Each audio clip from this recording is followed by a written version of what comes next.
جسے میں کبھی نہ بھول پاؤں گی اور جس کا مجھے اس کے بعد وہاں رہتے ہوئے کئی موقعوں پر بارہا تجربہ ہوا۔ حقیقت یہ ہے کہ ہماری عملی زندگی میں روحانی گرم جوشی کا ایسا مظاہرہ شاذ و نادر ہی دیکھنے میں آتا ہے۔ اس سفر کے بعد آنے والے 3 برسوں میں میرا مقبوضہ علاقوں میں متعدد بار جانے کا اتفاق ہوا۔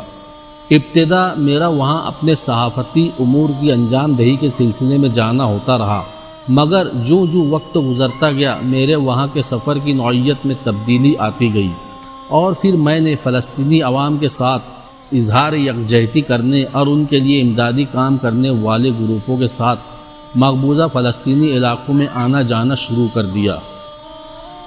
اس دوران میں نے وہاں ہر مذہب، ہر عقیدے کے حامل فلسطینیوں کی بدحالی اور تکالیف کو کھلی آنکھوں سے دیکھا اور دل سے محسوس کیا۔ یہاں میں نے یہ بھی دیکھا کہ ان فلسطینی مسلمانوں کے ساتھ ساتھ عیسائی عقیدے کے لوگ بھی جو تقریباً 2000 برس سے ارض مقدس پر رہ رہے ہیں، وہ بھی مسلمانوں کی طرح اسرائیلی جارحیت کا شکار ہے۔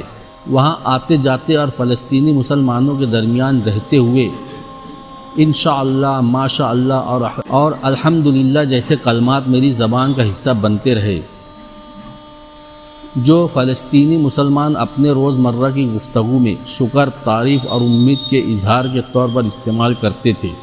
اس سرزمین کے لوگوں کے حوالے سے مغربی میڈیا نے جو خوفناک تاثر مغرب کے لوگوں کے اذہان میں پیدا کر دیا ہے اور جس کا دہشت ناک تصور لے کر میں پہلی بار اس خطے میں آئی تھی، اب اتنا عرصہ ان لوگوں میں رہنے کے بعد وہ تاثر یکسر غائب ہو گیا۔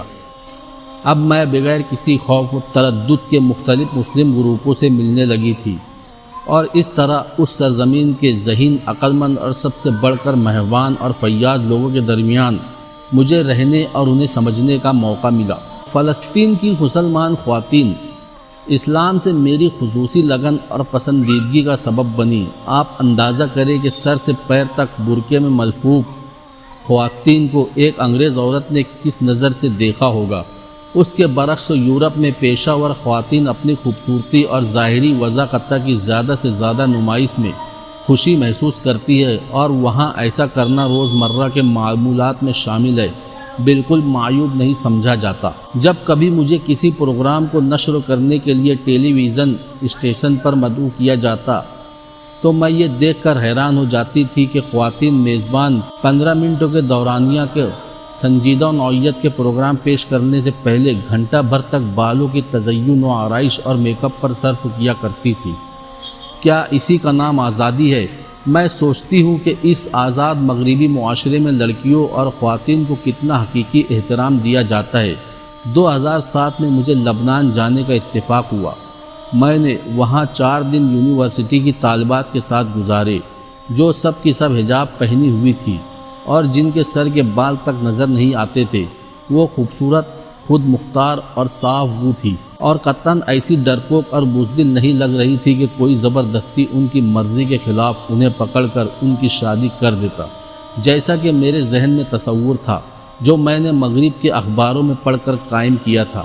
جتنا زیادہ وقت میں مشرق وسطیٰ میں گزار رہی تھی، اتنی ہی زیادہ تبدیلی میں اپنے اندر محسوس کر رہی تھی۔ میں انہیں خود کو مسجد میں لے جانے کے لیے کہتی، اپنے آپ کو میں یہ کہہ کر مطمئن کر لیتی کہ میں سیاحت کر رہی ہوں، مگر در حقیقت مساجد مجھے بے حد دلکش لگتی تھی۔ مجسموں سے پاک اور خوبصورت غالیچوں سے آراستہ لوگ مجھ سے پوچھتے ہیں کہ میں نے اب تک کتنا قرآن پڑھا ہے، اور میں یہ کہتی ہوں کہ میں نے اب تک صرف وہ 100 صفحات کا با ترجمہ مطالعہ کیا ہے۔ مگر اس سے پہلے کہ میری اس بات کو کوئی طنزیہ نظروں سے دیکھے، میں صرف یہ گزارش کرنا چاہتی ہوں کہ اس عظیم کتاب کی ایک وقت میں 10 لائنیں پڑھنا چاہیے، مکمل تدبر کے ساتھ، اس طرح کہ جو کچھ آپ پڑھ رہے ہو اس کو اچھی طرح سمجھ بھی رہے ہو، اور اگر ممکن ہو ان 10 لائنوں کو زبانی یاد بھی کر لینا چاہیے۔ کہنے کا مقصد یہ ہے کہ اس قرآن کو اللہ کی نازل کی ہوئی کتاب ہدایت سمجھ کر پڑھنا چاہیے، نہ کہ کوئی رسالہ سمجھ کر۔ میں انشاءاللہ عربی زبان بھی سیکھنے کی کوشش کروں گی، مگر اس میں خاصا وقت تو لگے گا۔ اسلام کی تعلیمات سے واقف ہونے کے لیے بہت زیادہ مطالعے کی ضرورت ہوتی ہے۔ شمالی لندن کے چند مساجد سے میرا رابطہ ہے، اور پر امید ہوں کہ میں کم از کم ہفتے میں ایک بار وہاں جایا کروں۔ لباس کے بارے میں بات کرتے ہوئے لورین صاحبہ کہتی ہیں کہ اعتدال پسندانہ لباس کا انتخاب اتنا مشکل معاملہ نہیں ہے جتنا سمجھا جاتا ہے۔ حجاب پہننے کا مطلب یہ ہے کہ اب آپ باہر پہلے سے بھی زیادہ کم وقت میں جا سکتے ہیں، کیونکہ حجاب کی وجہ سے آپ کو بہت سارا وقت بالوں کی آرائش میں ضائع نہیں کرنا پڑتا۔ چند ہفتے قبل جب میں نے پہلی بار اپنے سر پر حجاب باندھا تو مجھے بہت شرم سی محسوس ہوئی تھی۔ چونکہ ان دنوں سردی کا موسم تھا تو میرا حجاب پہننا کسی نے محسوس نہ کیا۔ البتہ گرمی کے موسم میں حجاب پہن کر نکلنا ایک چیلنج ہے، مگر برطانیہ ایک روادار ملک ہے اور اب تک مجھے کسی نے حقارت کی نظروں سے نہیں دیکھا۔ حجاب کے ساتھ نقاب میں اپنے لیے ضروری نہیں سمجھتی، مگر برقع مجھے زیادہ موزوں محسوس ہوتا ہے۔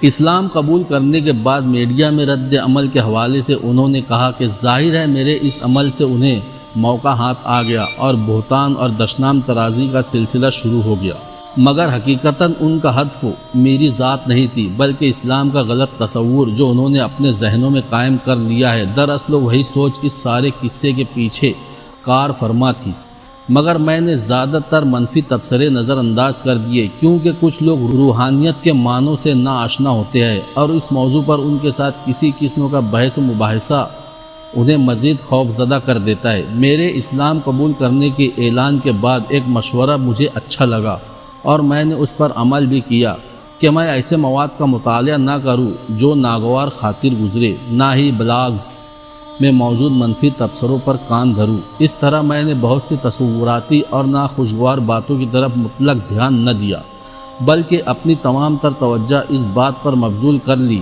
کہ مسلم امہ کے ساتھ زیادہ سے زیادہ پیار اور تعلق کو مضبوط و مربوط کیا جائے۔ اپنے پیشے کے حوالے سے تشویش ظاہر کرتے ہوئے ان کا سوال یہ تھا کہ کیا حجاب پہن کر وہ اپنی موجودہ پوزیشن برقرار رکھنے میں کامیاب ہو سکے گی۔ مجھے علم ہے کہ بہت ساری مسلم خواتین نے ٹیلی ویژن اور صحافت کے میدان میں نمایاں کامیابیاں حاصل کی ہے اور مستقل مزاجی کے ساتھ شائستہ مغربی لباس پہنتی ہے۔ میں ابھی اسلام میں نئی داخل ہوئی ہوں اور اسلام کے بنیادی اصولوں سے واقفیت حاصل کر رہی ہوں۔ اسلام سے میرے تعلقات کی نوعیت الگ قسم کی ہے۔ میرا قطعاً یہ نظریہ نہیں ہے کہ اسلام کے بعض اصول تو میں اپنا لوں اور بعض کو نظر انداز کر دوں، بلکہ میں اسلام کو مکمل طور پر اپنے اندر سمو لینا چاہتی ہوں۔